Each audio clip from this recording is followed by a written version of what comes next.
Hey race fans, welcome to Lowdown Entertainment. We are at the Lowdown Entertainment Office West, which is also the Elliott's Custom Trailers and Carts camper that we've got here at the Kokomo Speedway. And I'm happy to have Matt McCarty from Usac with me today. And this is part 2 of our racing safety series that we're doing. And Matt's got something that they have putting on the cars out here that he's in the infant stage with yet. But I was kind of hoping that he'd give us a little input of what's going on. So Matt, thanks for taking time out. I know you're busy today. We're racing tonight, night 2 of SmackDown. So yeah. Thanks for coming over. So real quick, I know you guys have been experimenting with this thing a little bit with the FIA. It's an impact sensor. Can you tell us a little bit about what it is and what it does and what you've got back so far? So the idea behind it was Formula One, they have impact sensors all over those cars, right? You know, around the headrest, and any car has them. The idea was something more grassroots friendly. That the idea was they can pump out something a little cheaper that guys could stick on their headrest or, you know, seats inside the cars, depending on what type of vehicle they have. But so we started sticking them on the side of the containment seats for our guys. Right here. Yeah, top. Yeah. By the head, by the ribs. Yeah, that's where Chase Dawkins is down here by like his top rib. Yeah, just somewhere where it's centralized. Right. You know, these cars are replaceable, but most guys are keeping the seats the majority of the time. So I figured to put on the seats, and the idea is to be able to read G-forces in an accident, and then I scan it. We send it back to the FIA over in Europe, and they analyze it and eventually send something back, so that way we can kind of see what G-forces they pull. I don't really see a whole lot other than I can see a graph and something too specific, but it's for people who went to school a lot longer than I have for it. There's people that have bigger titles than me, that's what I always say, I get it. But no, it's just something how we've come so far. I mean, we were talking the first thing with Warren, we had Warren Alston on.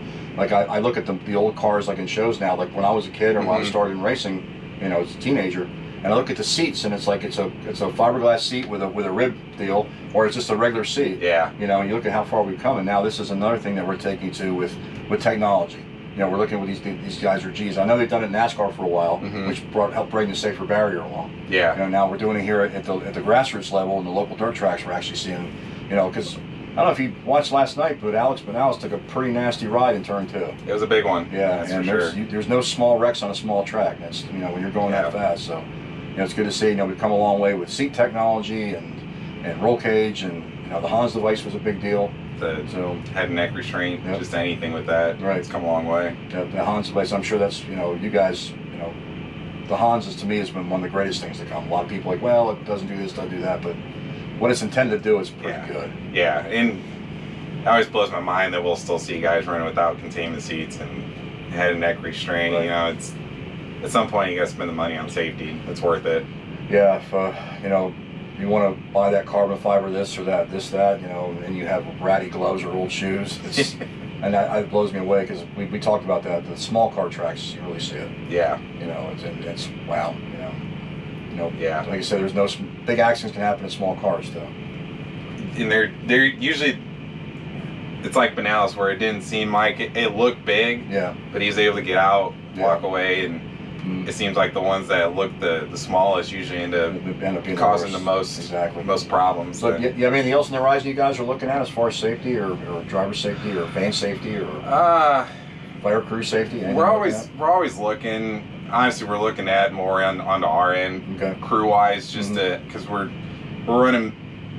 getting it done. But it'd be nice if we had a little more help on the day to day, just because how much we're on the road. And you can always get better on stuff like that. Yeah, I mean, my biggest thing is it's recommended right now for a containment seat, but my plan moving forward is for next year is make it mandatory on a containment seat, because I'm tired of seeing, it's not often, but you know, every once in a while we do have a few show up that they're just, you know, they have to bolt something on. They want to look over there and be able to look out. Yeah. That's the excuse I always hear, is I like to look out. Well, yeah, that, and then we're gonna start. Again, it's just minimal stuff that we see, you know, throughout the year, but getting guys lower in the cage, getting them sunk back down. You know, some of them they're close. Right. We've had a few that were borderline, but you know, it's making sure we get them back down. And New Jersey has that rule that you have to be at least 3 inches away from any bar. Yeah. And we got a bigger guy. We got a big guy. find a way to get that Yeah. seat down, you know. Yeah. And unfortunately now the chassis manufacturers are working, putting that seat bar down a little bit. Yeah. But then they got to watch it because then the rear end's right there, so they can't. It's a fine line. So. Yeah, it's a fine line, Yeah. but overall, I mean, I feel like our racing product has been pretty good all year, Oh, yeah. and it's going good so far. You know, we got a lot of talent, but on the safety side, I feel like everybody's keeping up with Yep. what they should be doing. So you do what you can do. I mean, you can't make this a totally safe environment. Right. It's a dangerous environment. We all know that. right, And it's for crew guys, drivers, track guys, Mhm. spectators. I mean, there's some risk for everybody. Yeah. And we do it.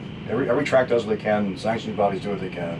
You know, it's not like you guys are just like, well, it is what it is. I mean, you're always looking for stuff. And, you know, yeah, I know the Outlaws are always looking at things because Mhm. they're such a big group. So yeah. I mean, the biggest, I guess, the next thing that eventually will be a fire suppression system. right. Probably not next year, but it is something we're looking into. Just and that's weight. yeah. That's weight. Yeah.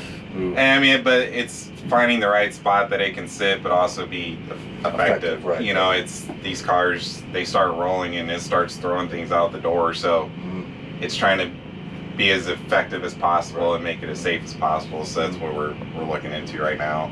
Well, we're glad you guys are on the job, and I'm glad you're reaching forward. And we're interested to see when some of that data comes back. Are you going to publish that, or We'll see first. You see, Yeah, at least we're waiting for it to come back first, and then we'll share it obviously with the teams, Mhm. you know, and Yeah. then I think once we get it, we'll see if it's Mhm. something that we'll publish depending on on the situation. the situation. I don't Yeah. blame you there. I can do this. Yeah. But hey, you know what? I know you're busy today. Thanks a lot for coming by. No, and talking thank to you. us, Thanks Matt. for having me. Anytime. You know, our door's always open. You know where we're at. Yeah. And thanks for all you help us out with. I mean, we go to Matt and those guys in Spritz for a lot of stuff and a lot of help. So, Matt McCarty, everybody, from the United States Auto Club. You see him at the track, say hello. These guys are human too. They'll talk to you. Tell him thanks for the job that he does. How's that? So, hey, Rich Reinhardt, Lone Entertainment, got Bear Schlosser over there in the camera. If you're watching this on YouTube, hit the like button right about here, and there's a subscribe button right about here, and tell your friends. And hey, most importantly, take a friend to the races. Take care.